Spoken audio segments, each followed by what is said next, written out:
Damos la gracia por estar con ustedes, llegar a ustedes. Esto es en memoria de nuestros colegas que están con nosotros, pero ya no nos acompañan en este plano.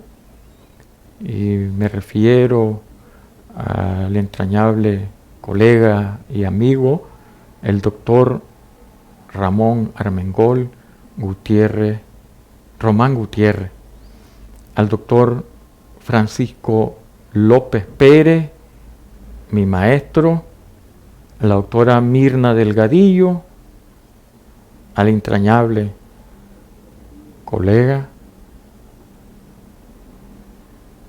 Johnny Walter Martínez Álvarez, al doctor Francisco Cavistán. Todo ello lo llevamos en nuestra memoria y en nuestro corazón.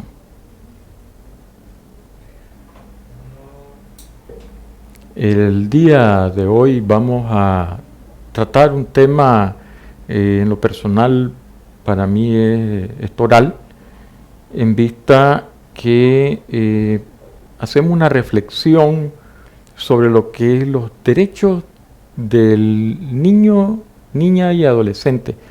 No enfocado desde la perspectiva única del Código de la Niñez y la Adolescencia, sino que es un andar por las distintas ordenamientos jurídicos que acompañan al código, a lo establecido en el Código de la Niñez y la Adolescencia, porque ahí tuvo un andamiaje, un entramado que le da el realce y la importancia que en la sociedad, en el conglomerado, significan los niños, niñas, adolescentes, y por eso trataremos el tema.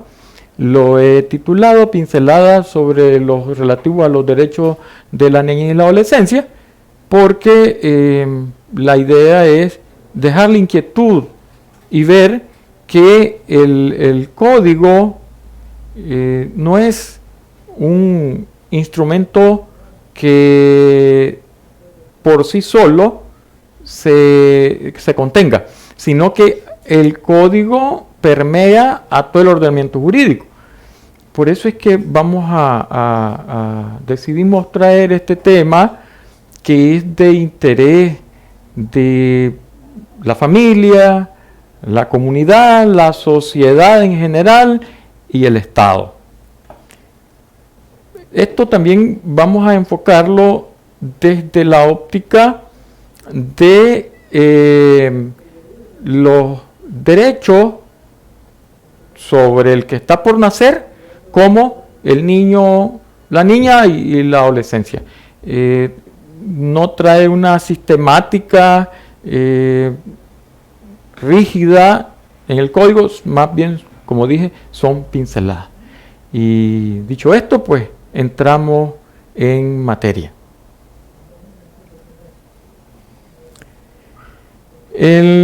Nosotros podemos apreciar que a simple vista allí encontramos una serie de disposiciones que por sí misma no representaría una relación con lo que es el Código de la Niñez y la Adolescencia. Me refiero a la Ley 287. No obstante, la idea es ver cómo esos derechos que vamos a ir mencionando están contenidos en otras normas jurídicas, y que estas normas jurídicas tienen una implicancia en la vida cotidiana de personas naturales y personas jurídicas. Entonces, dentro de este como diríamos, catálogo de normas, tenemos la Constitución, la Ley 331, la Convención de las Naciones Unidas de los Derechos del Niño, que surge en la década de los 90, y de allí va a desprenderse la ley 287, que contiene los derechos del niño, niña, adolescente en sus distintas esferas. Obviamente aquí no vamos a tratar la parte procesal, penal, sino que nos vamos a quedar un tanto arañando los principios generales, porque pues es una pincelada. La ley 870, Código de Familia, porque bueno, la mayor parte de este código está instituido o está dirigido a estas instituciones. La ley 1034, que es el digesto jurídico sobre la mujer, la niñez, la adolescencia, donde pues se determina la derogación de un sinnúmero de normas y que dejan solo lo que está vigente a la fecha, ¿verdad? Con el Código de Familia, un sinnúmero de disposiciones fueron derogadas, y entonces lo que hace la ley 1034 es dejarnos en claro qué es lo que está vigente. La ley 606, Ley Orgánica del Poder Legislativo, uno de a simple vista podría decir, hombre, pero ¿qué tiene que ver con los derechos de la niñez? De la niñez y la adolescencia? No obstante, tiene que ver mucho. Por ejemplo, nosotros nos vamos al artículo 65 de esta ley y vamos a encontrar que allí se consagra lo que es la comisión permanente que trata sobre los temas de la mujer, la niñez, la adolescencia, la familia. Y por supuesto, allá por el artículo 76 de la misma norma, donde establece el entramado de, como diríamos, de facultades a desarrollar por esta comisión. Entonces, pero además, la Asamblea Nacional es donde se debaten, se discuten y se aprueban las leyes que tenemos en referencia y todo el ordenamiento jurídico. Por esa razón, lo hemos vinculado. La ley 331, ley electoral, pero ¿qué tiene que ver con la niñez y la adolescencia? Es sencillo. Recordemos que en nuestra Constitución, allá por el 47, nos establece los derechos políticos, y toda persona que tiene 16 años va a ser, tiene el derecho y el deber de votar, y por lo tanto estamos hablando de un adolescente. Entonces, ahí tenemos el referente, por eso invocamos la 331, pero además la 331 también habla de delitos electorales, y los adolescentes son sujetos de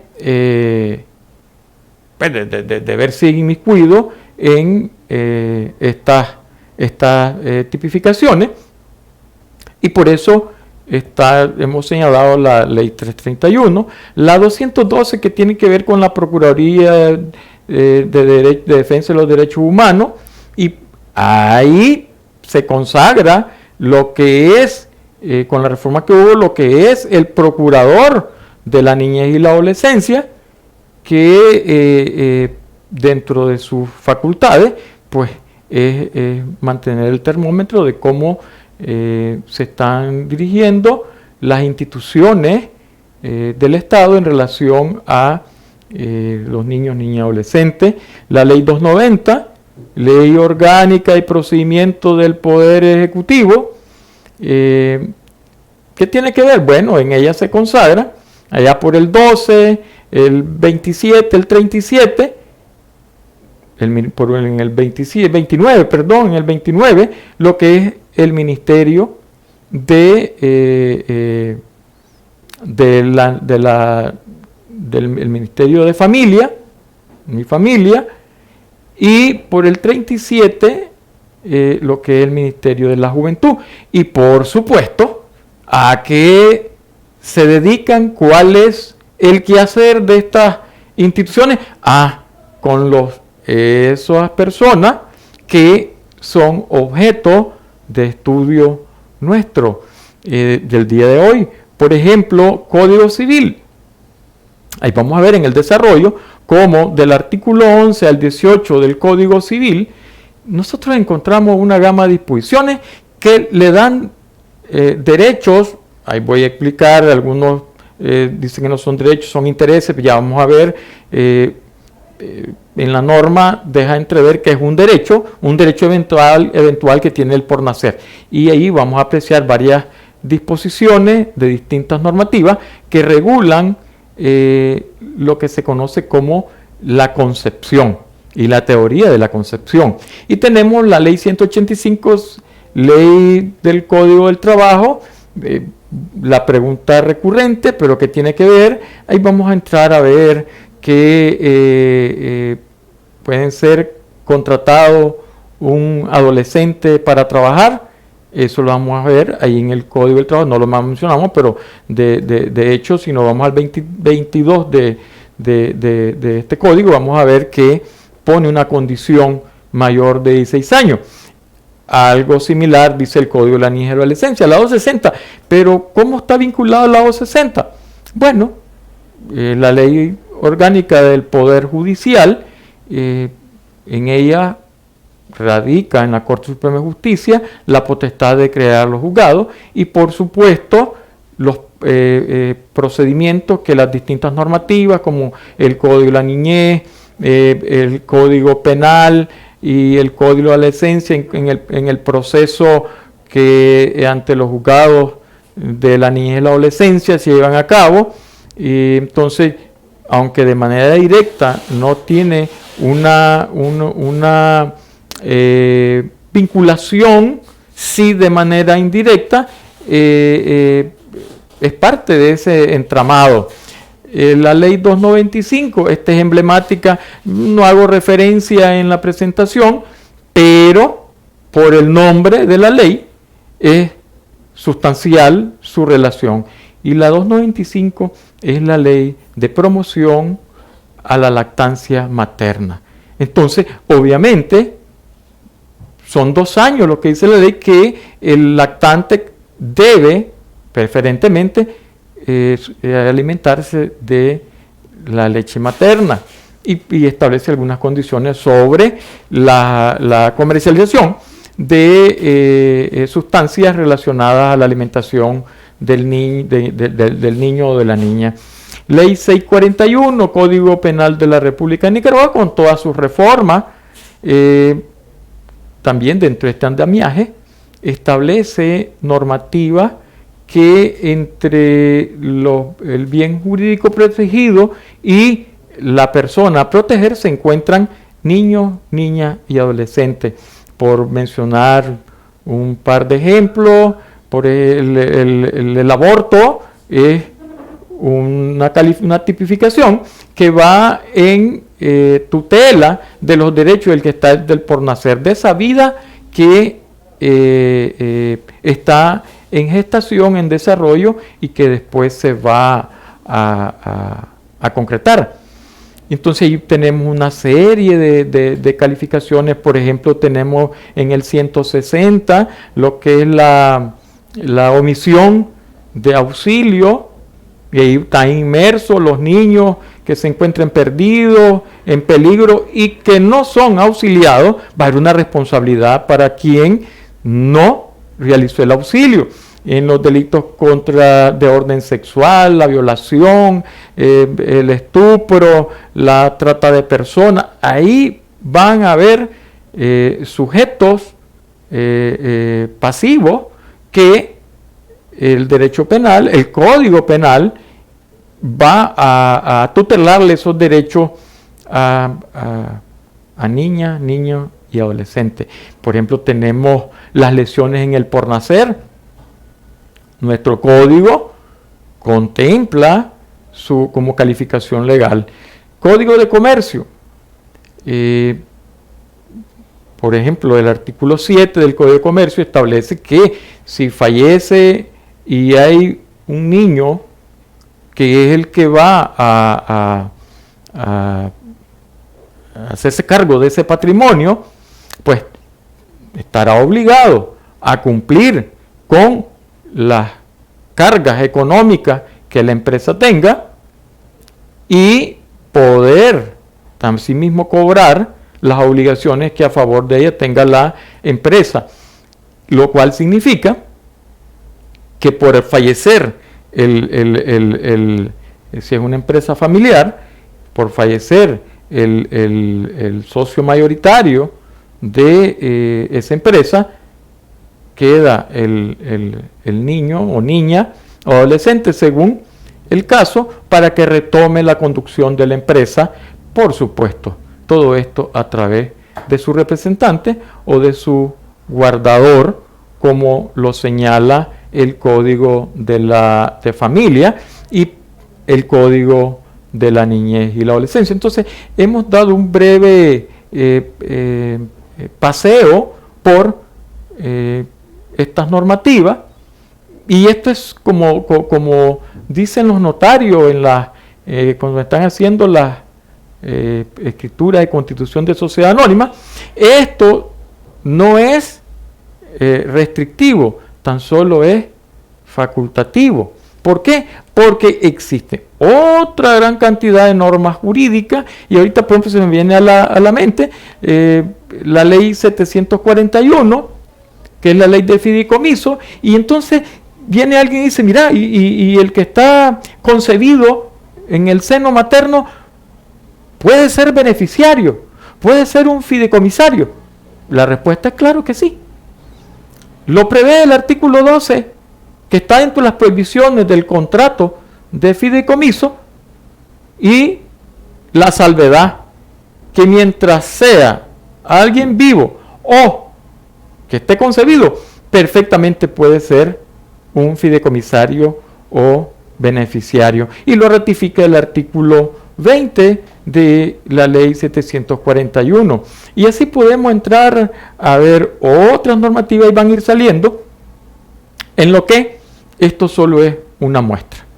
Dicho esto, vamos a entrar en materia, a ver algunas disposiciones del Código de la Niñez y la Adolescencia. Entonces, aquí viene una reflexión en cuanto a la personalidad de la persona, y si está viva o si está concebida. Y por eso que si hablamos del derecho eventual. Algunos critican pues a esta corriente, que no es un derecho porque no se ha concretado la vida, sino que es un interés en este caso del Estado, por preservar, mantener vivo ese derecho para cuando nazca, porque hay que ver si nace vivo, etc. Entonces, esto se entra a debatir o a discutir con lo que se ha llamado la vida dependiente y la vida independiente. La vida independiente es aquel que la doctrina lo señala como aquel que nació y una vez que se separó del cordón umbilical y lloró, ya es una vida independiente, porque a diferencia de la vida dependiente, que es el que está conceptualizado en el seno materno y que por supuesto a través del cordón umbilical y todo el proceso biológico de la madre, él se está nutriendo, y mientras el desarrollo del embrión y posteriormente cigoto y feto al final se desarrolla, su alimentación va a estar siendo a través de la madre, y por lo tanto pues se conoce como vida dependiente. Entonces estas dos corrientes vamos a explicarlas, y vamos a entrar a ver en qué consisten pues las dos. Hay más corrientes, pero las más discutidas son estas en América Latina y parte de Europa. Se vislumbra entre la teoría del nacimiento y la teoría de la viabilidad. La teoría del nacimiento pues dice que debe nacer, y que una vez que se desprendió del cordón umbilical debe llorar como un símbolo de vida, y que por lo tanto ya dejó de estar dentro de la vida dependiente y pasa a ser vida independiente. Obviamente que en lo doctrinario de esa época hay dos corrientes denominadas los peroculayo y los sabinianos, ¿verdad? Y se centran en esta teoría del nacimiento y la teoría de viabilidad. La viabilidad no es que se excluya con la del nacimiento, sino que dice que además debe ser viable, y que esa viabilidad significa que sea sano y que tenga todas las condiciones para que esa vida se prolongue y se mantenga dentro de la vida independiente. La teoría de la vitalidad, que pues el nacido debe de contar con todas las condiciones objetivas y subjetivas para que su personalidad se mantenga y se sustente dentro de el tiempo que va a durar su desarrollo. Y la teoría que abraza nuestro ordenamiento jurídico, que es la teoría de la concepción. Algunos detractores que no están de acuerdo con esa teoría, la ubican dentro de un concepto eclesial, de un concepto religioso. La verdad es que recientemente se ha discutido y hay una creciente concepción de concepto que sí es viable el poder saber en qué momento se da la concepción. Es decir, esta teoría le llama fecundación, quizás para quitarle ese concepto, esa idea de concepción vinculada a lo religioso. Entonces, esta teoría de la concepción, nosotros vamos a explicar más adelante en qué ámbito de nuestro ordenamiento jurídico lo tenemos. ¿En qué consiste la concepción? La concepción decía que se han hecho estudios, y por ejemplo, para citar uno, en la Universidad Autónoma de México, tiene un departamento que se llama Departamento de Embriología. ¿Y qué cosa es la embriología? La embriología, pues, es una ciencia que se encarga del estudio de las distintas etapas que pasa el cigoto, el feto, el embrión, el cigoto y el feto. Y por ejemplo, tiene subespecies.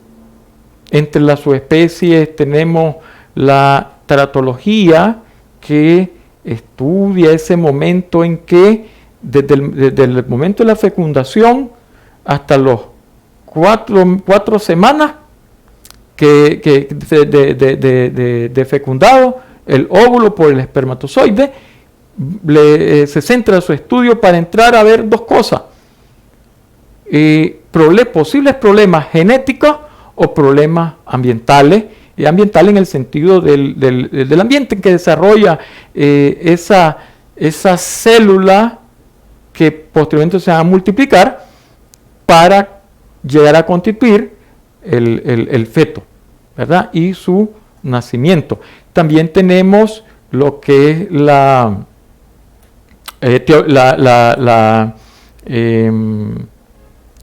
embriología química. La embriología química aborda el estudio tanto de los aspectos químicos como moleculares en la construcción, por decir de alguna forma. Más bien, el maestro me daría un cocorrón, el biólogo Humberto Maturana. Humberto Maturana lo explica, que ahí se da una autoorganización de células y que van a empezar a formarse molecularmente los distintos órganos del cuerpo, sistemas, huesos, todo lo que tiene un ser humano. De ahí tenemos la otra subespecie de la embriología, como es la embriología comparada, que esto es el estudio que se hace de los embriones de seres vivos para determinar similitudes y diferencias y en función de ello, esa experiencia contribuya con la otra subespecie para el buen desarrollo de lo que va a ser el feto y el ser humano, pues al final de los 9 meses, que generalmente pues nace un ser humano. Y tenemos la biología moderna, que es cuando el ser humano ya es un ser humano. Estamos hablando del segundo trimestre hasta el momento de nacer, y que efectivamente pues está formado, ¿verdad? Está completado el sistema nervioso, el sistema epitelial, hueso, etcétera. Entonces, y las 3 etapas de la embriología, que es la preembriología, la embriología de desarrollo y la embriología embrional, hasta finalizar pues en sus 9 meses el nacimiento. Entonces, desde la embriología sí ya se le puede dar una respuesta a los detractores de la teoría de la concepción o de la fecundación. Entonces, esto es mucho más amplio, ¿verdad? Pero por cuestiones de tiempo, además que esto es biología, no voy a ahondar, y rápidamente pasamos a nuestro ordenamiento jurídico y cómo adopta la teoría de la concepción o teoría de la fecundación. Entonces, el artículo 12 del Código de la Niñez y la Adolescencia, clarito nos dice que es un derecho intrínseco, ¿verdad?, en el que está concebido. O sea, no solo es para el niño, niña o adolescente, y obviamente ya está nacido, ya va en crecimiento, ya es vida independiente. Pues también este artículo 12 le denota un derecho al concebido, a ese óvulo fecundado, que sus detractores, Savigny, Manresa y Navarra, entre otros, señalan pues, que debe estar vivo. Y en América Latina son pocos los ordenamientos jurídicos que adoptan esta teoría. Y nuestro Código de la Niñez y la Adolescencia no dice que es un interés, es un derecho, clarito lo dice, es un derecho, y que goza de protección del Estado. Ahora, este artículo 12, si nosotros revisamos el artículo 74 de la Constitución, está en plena consonancia, porque bueno, el 74 dice que el Estado protege lo que es la reproducción humana, y de qué modo se va a reproducir, y eso lo dice de manera específica, la condición de reproducción humana. Bueno, habría que ver la reproducción in vitro. Nuestro Código de la Niñez ni la Constitución no lo aborda, solo habla de reproducción humana, es decir, humano con humano.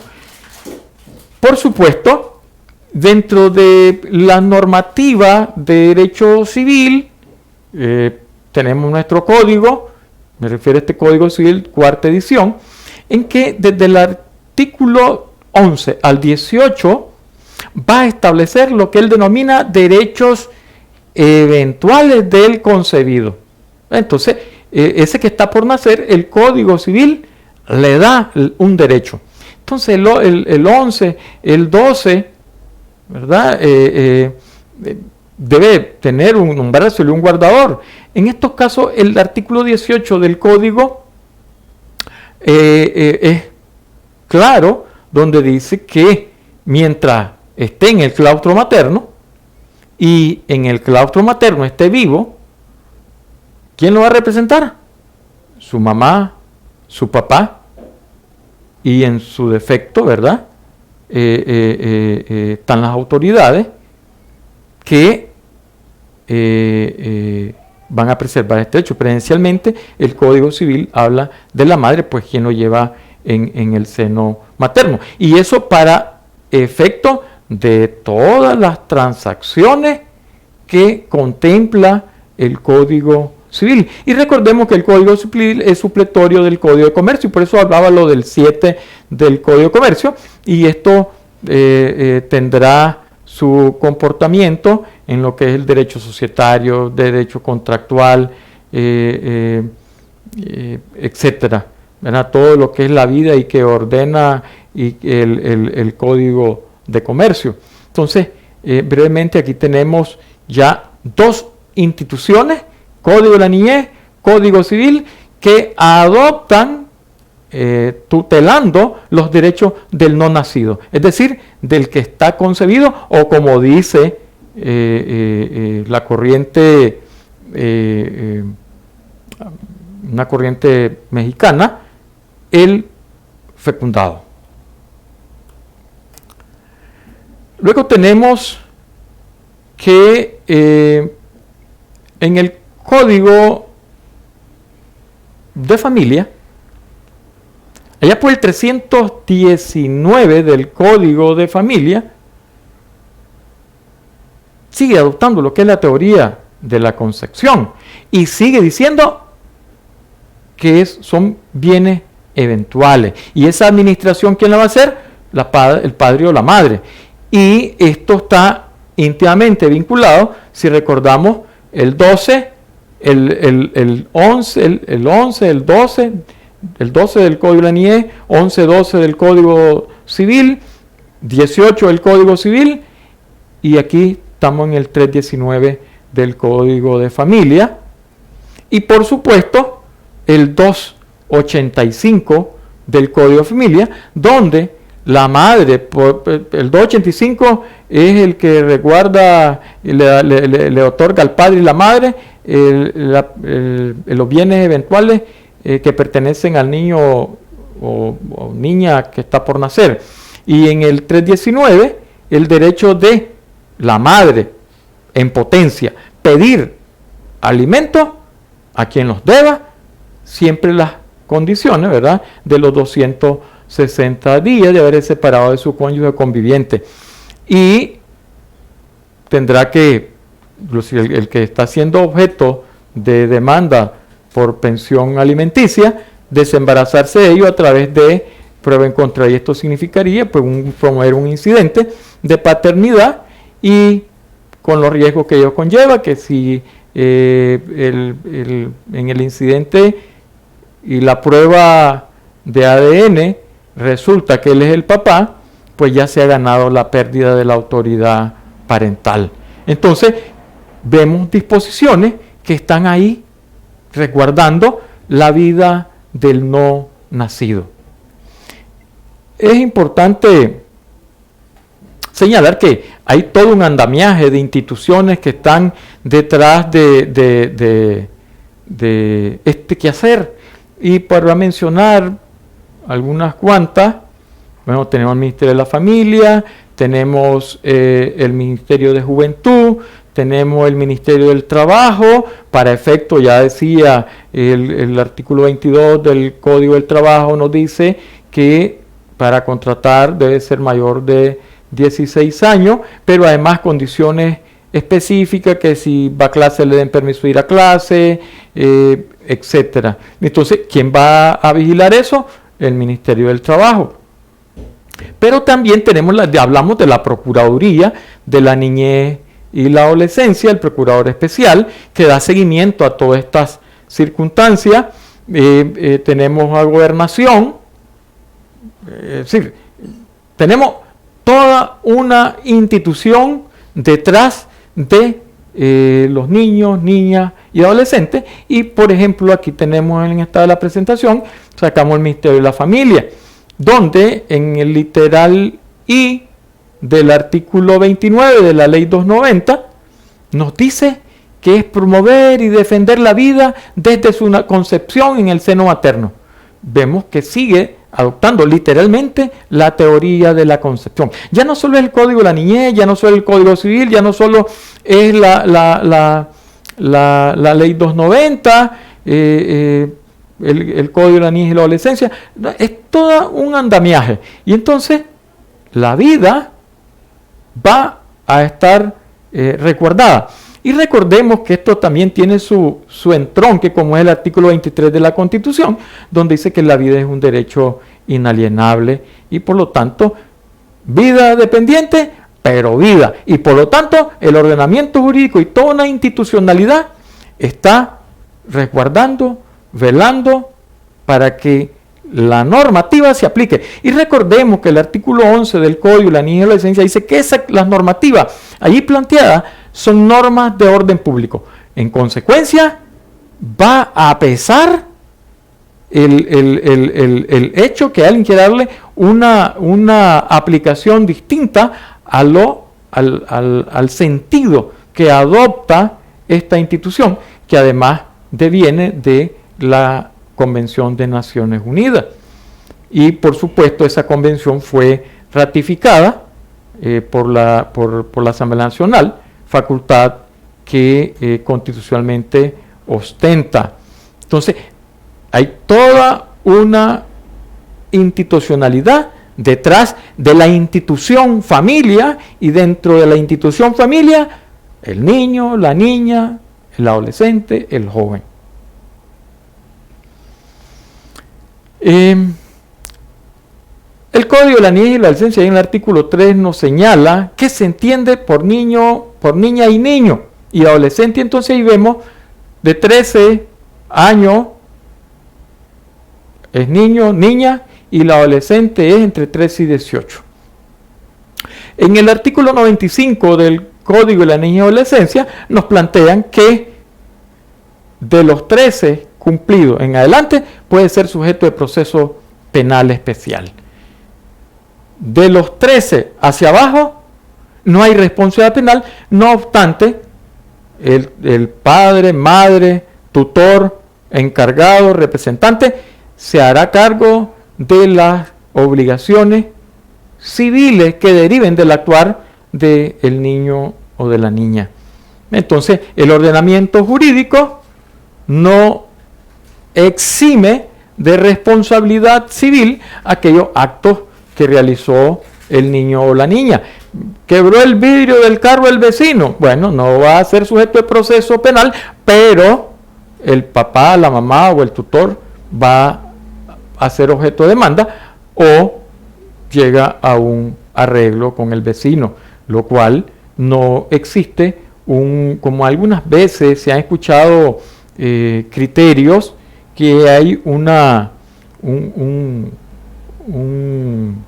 limbo. No hay ningún limbo jurídico. Está medianamente claro que en esos casos responde civilmente papá, mamá o el tutor según sea el caso. En esta presentación vamos a recordar que el niño, la niña y el adolescente tienen un principio rector, y ese lo vamos a encontrar en el artículo 10 del Código de la Niñez y la Adolescencia. Y esto se sintetiza en que todo aquello que favorezca al niño, niña, adolescente, desde los distintos ámbitos, el ámbito moral, psicológico, físico, cultural, social, educativo, etcétera, siempre que vaya en pro de él, eso es lo que se va a aplicar. Y por consiguiente, el Código de Familia sustenta algo similar en el artículo 2, en el literal I. Y amplía un poco más lo vertido en el artículo 10 del Código de la Niñez y Adolescencia, porque señala que eso debe ser integral. Es decir, derechos, libertades y garantías. ¿Y cuáles son esas garantías? ¿Por qué no las abordó el Código de la Niñez en el artículo 10? ¿Por qué no las abordó el Código de Familia en el artículo 2? Por una sencilla razón, porque las garantías son constitucionales y ya están en la Constitución. Entonces, cuando refiere a garantías de forma integral, es ese andamiaje jurídico constitucional el que va a tener como soporte el niño, niña y adolescente. Entonces, hay una disposición, no solo legal, sino institucional, de cara a preservar y sostener estos derechos. Por supuesto, muchas veces las cosas no hay que esperar que lleguen. El asunto está en pedirlas, reclamarlas, hacerlas valer en el momento y necesidades oportunas. Si alguien está ocasionando un daño, una lesión, está maltratando psicológicamente a un niño o niña y no se dan la denuncia, no le ponen sobre aviso a las autoridades civiles, policiales, obviamente, pues eso va a estar ahí hasta que algún ciudadano trate de intervenir, porque recordemos que constitucionalmente, y lo vamos a ver más adelante en el Código de la Niñez, eso no solo es responsabilidad de la familia, es responsabilidad de la comunidad, es responsabilidad de la sociedad en general, es responsabilidad del Estado. Son eslabones que deben de concretarse y se concretan en la acción. La ley muy bien, perfecto, pero si no damos esos pasos, la ley por sí misma no va a actuar. Y esto es de acción. Entonces, este artículo 10 del Código de la Niñez y la Adolescencia y el artículo 2 del Código de Familia se entrelazan. Y esto es aplicable a los demás andamiajes jurídicos que está en la vida del niño, niña y adolescente. Lo que decía, es deber de la familia, la comunidad, del Estado y la sociedad en general asegurar con absoluta prioridad el cumplimiento de los derechos y garantías de los niños, niñas y adolescentes referente a la vida, convivencia familiar, comunitaria, identidad, nacionalidad, salud. Y aquí vemos, existe, ¿cómo se obtiene su identidad? Hay que irlo inscribir al registro, darle nuestro apellido, porque constitucionalmente los niños tienen un derecho a un nombre y a una nacionalidad.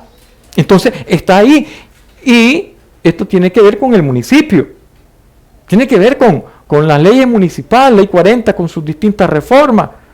Entonces está otra institución de cara a esto, las comunidades de la costa autónoma, de la costa caribe, ahí está, pero además a la salud, a la alimentación.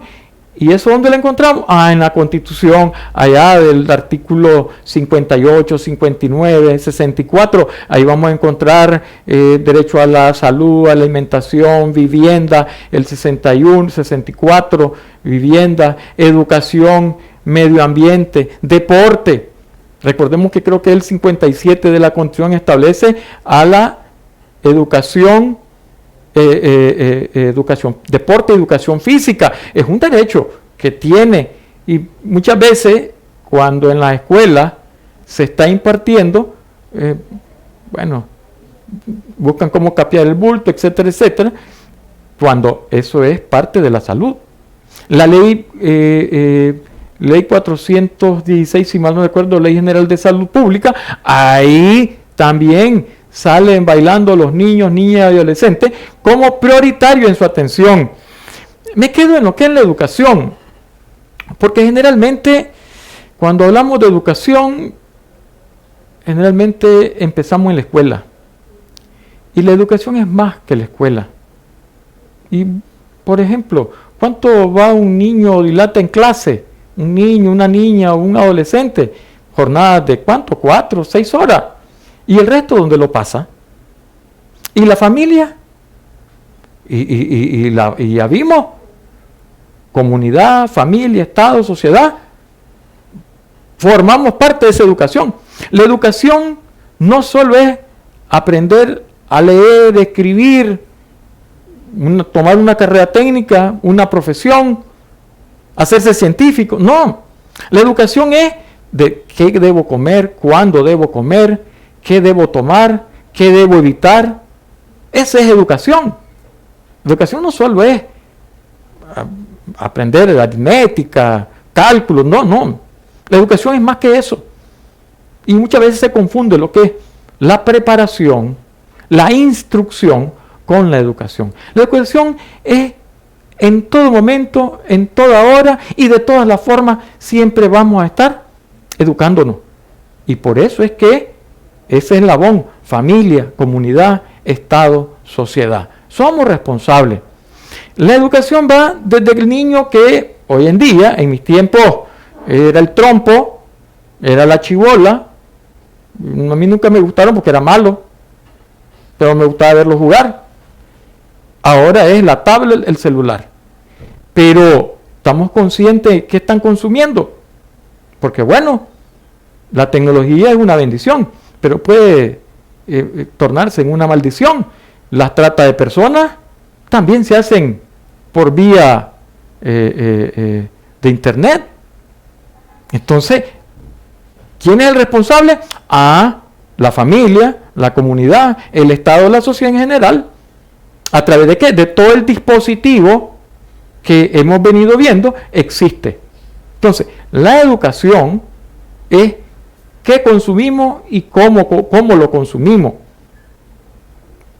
El exceso de uso de celular, de tablet, de computadora en un niño, ¿cómo le afecta a la retina y su órgano, el órgano de la vista? Preguntémonos. Pero para que no llore, ilimitado, ayuda, pero puede también tornarse en un problema, y eso es educación. El ambiente muchas veces sacamos al ambiente y decimos voy a tener un contacto con la naturaleza, y dando a entender que va a ir a un paseo, a un parque ecológico, etcétera. Pero, ¿y nosotros no somos naturaleza? ¿El ser humano no es naturaleza? ¿Por qué nos quedamos fuera? Somos ambiente. El ambiente no está más allá de nosotros, está con nosotros, está entre nosotros. Y por eso es que se habla del ambiente cuando vimos la embriología, porque a lo interno hay todo un ambiente. Y ahí se va a desarrollar el niño, entre lo que es los blastocelos, ¿verdad? Que es la cavidad donde va a empezar todo ese proceso químico molecular. Entonces, ese es ambiente. Y obviamente, si la madre se desvela, toma fármaco, toma alcohol, obviamente, ¿cuál es el ambiente de ese niño? De ese ser humano que viene en potencia, que está en potencia. Entonces, la educación es total, el ambiente, no solo externo, sino el interno. La recreación, que también para medir los alimentos en el Código de Familia también tiene que ver todos estos componentes del vestuario, la alimentación, recreación. En consecuencia, la dignidad, el respeto y la libertad. Ya vemos que en el 25 de la Constitución establece lo que es el derecho a la libertad, y la libertad en toda su magnificencia, el respeto a la dignidad. Recordemos que el 36 constitucional establece una garantía a lo que es la dignidad. ¿Y qué es la dignidad? Bueno, que le permitan ejercer los derechos tal y como lo establece la normativa, sin ninguna restricción más que el que está plasmado en la ley. Eso es dignidad, y la dignidad viene fundado en el respeto. Entonces, todos estos elementos, toda esta garantía están allí en la Constitución. Del artículo 47 al artículo 64, 65 de la Constitución, vamos a entrar a ver, tenemos esta garantía que se hace mención pues en esta disposición del Código de Familia. Esta disposición, que es el artículo 7 del Código de Código de la Niñez y la Adolescencia, continúa, ¿no?, con la garantía absoluta, y entonces tenemos la primacía en recibir protección y socorro en cualquier circunstancia. Aquí vale recordar allá lo del 160 del Código Penal, el niño o la niña que se encuentra perdido, necesita auxilio y está en inminente peligro. Aquí está, está a nivel de primacía, es una garantía. La precedencia en la atención de servicios públicos y privados, ya lo decía yo, ley 416, que es la ley general de salud, el mismo Código de la Niñez lo preestablece, que deben de ser priorizados. Especial referencia a la formulación y ejecución de las políticas públicas encaminadas a crear las condiciones de vida que garantice el desarrollo integral del niño y adolescente. Aquí, recurrente al artículo 10 del Código de la Niñez, el interés superior del niño, que se desarrolle en toda la integralidad de lo que significa ello. Es decir, el desarrollo desde los distintos referentes psicológico, físico, educativo, lo que ya dijimos, ¿verdad? Lo hace de forma recurrente, asignación privilegiada de los recursos públicos en áreas relacionadas a la protección y promoción de la niñez y la adolescencia. Por eso es que existe un Ministerio de la Juventud y un Ministerio de la Familia, para que de ahí desencadenen. Recordemos también que desde la Procuraduría General de la República, que es su ley orgánica, la ley 411, establece o crea una instancia que va a entrar a rectoriar estas directrices, siempre y cuando pues se le requiera. Tenemos la Defensoría Pública de la Corte Suprema de Justicia, otra institución que está de cara a estos menesteres. Es decir, que lo que está aquí no solo está en la norma, están creadas las instituciones. Y por eso es que decía que lo que planteé al inicio son unas cuantas leyes, pero todo esto que estoy diciendo están sostenidos en leyes orgánicas, ¿verdad?, en normas institucionales. El Ministerio Público tiene una dependencia de cara a sostener, tutelar los derechos del niño, niña, adolescente. En esos delitos, que ya lo planteaba, son sujetos de maltrato de parte de ciudadanos o ciudadanas que prevalecen sus intereses al del otro, al del ser humano. La familia es el único núcleo natural y fundamental para el crecimiento, desarrollo y bienestar integral de los niños, niñas y adolescentes. En consecuencia, la familia debe asumir plenamente su responsabilidad: cuidado, educación, rehabilitación, protección y desarrollo. Vemos que el primer llamado, el primer eslabón llamado a atender esto es la familia, ¿verdad? El segundo, el Estado, y por eso es que el artículo 71 de la Constitución establece pues que la familia es el núcleo fundamental de la sociedad, y en consecuencia es donde donde nace la sociedad. La sociedad está instituida por un sinnúmero de familias, ¿verdad? Y eso hace a la familia nacional y como especie pues a la comunidad humana o a la especie humana. Las niñas, niños, adolescentes no serán objeto de abuso e injerencia en su vida privada, de su familia, de su domicilio, pertenencias, propiedades, correspondencia. ¿Y por qué dice propiedades? Porque estamos hablando de la sucesión. Y si es testamentaria no hay problema. Si no testó, pues inclusive el que está por nacer va a tener derecho. Y obviamente la mamá tendrá que tutelarle, si acaso el que fallece es el padre, tendrá que tutelarle el derecho mientras nace, para que después proceda el derecho a hacer uso del derecho y disfrute, goce y disfruto de la propiedad. Entonces, esto aquí es amplio, pero no solo se queda en la propiedad, sino que también va más allá, sino que también recurre a la honra y la reputación. Y por eso es que el Código de la Niñez y la Adolescencia señala que en fotografía, video, debe de omitírsele el rostro al niño o niña, porque estaría de por medio su honra o reputación.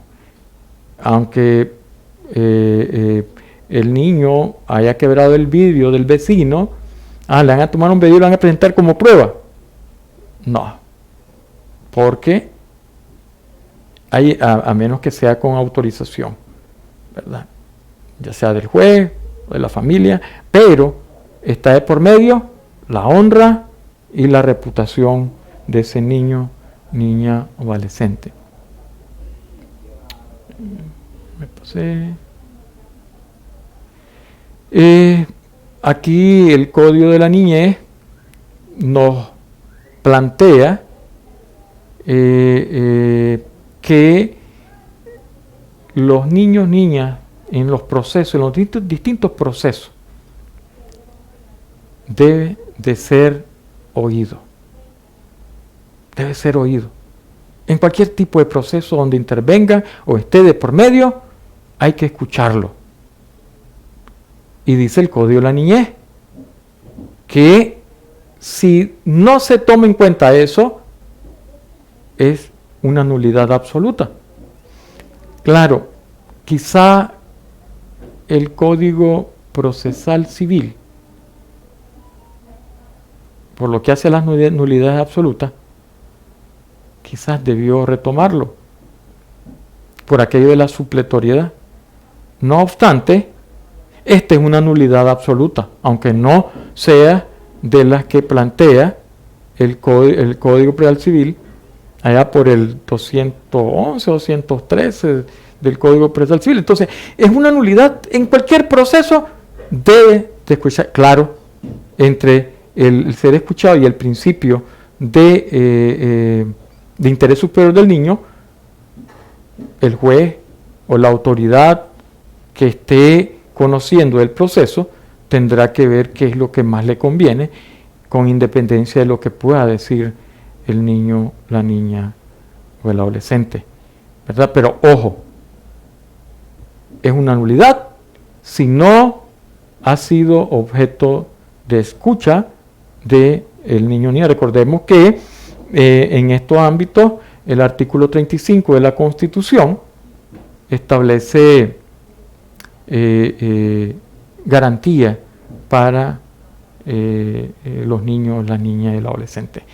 Es obligación de las madres y de los padres la responsabilidad compartida en el cuidado, alimentación, protección, vivienda, educación, creación y atención médica, física y mental. Es decir, es integral, es integral. El primer eslabón, papá y mamá. Y ahí van a salir los abuelos, los tíos, las tías, etcétera, porque debe agotarse ese ámbito familiar.